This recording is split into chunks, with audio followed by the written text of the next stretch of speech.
শুভ দুপুর বন্ধুরা, চলো আজকের লাঞ্চ থালিতে কি আছে সেটা এখন তোমাদের সাথে শেয়ার করি।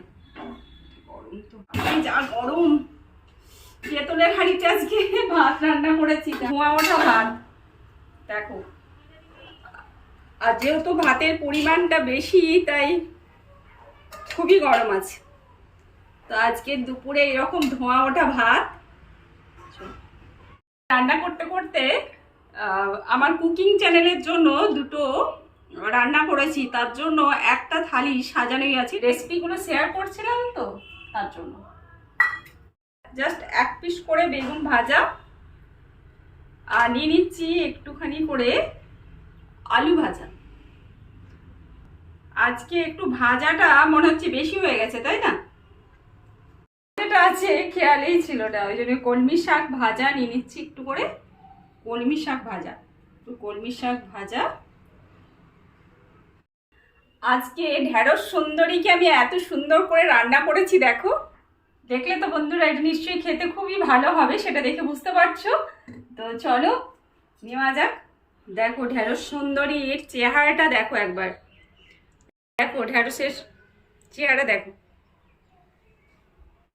গরম আছে কড়াটা খুবই। এটা হচ্ছে আম পোড়া চিকেন বানিয়েছি, এখনো খাইনি, দেখি খেতে কেমন হয়েছে, সেটা তো খেয়ে তোমাদের বলবো।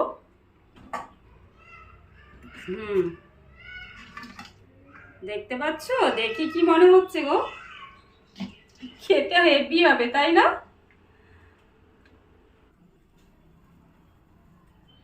আর রোজকার মতোই এক ফালি আম হচ্ছে লাস্ট ভাতের জন্য। আজকের দুপুরের মেনু এটাই ছিল। দেখো কেমন লাগলো তোমাদের, অবশ্যই কমেন্টসে জানিও।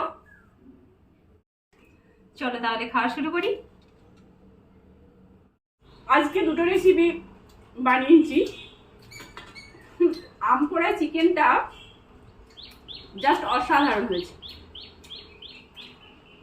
প্রত্যেকে আমি রেসিপিটা শেয়ার করবো তোমাদের সাথে, প্রত্যেকে ঠিক এইভাবে বানিয়ে একদিন খেয়ে দেখো, জাস্ট ফাটাফাটি।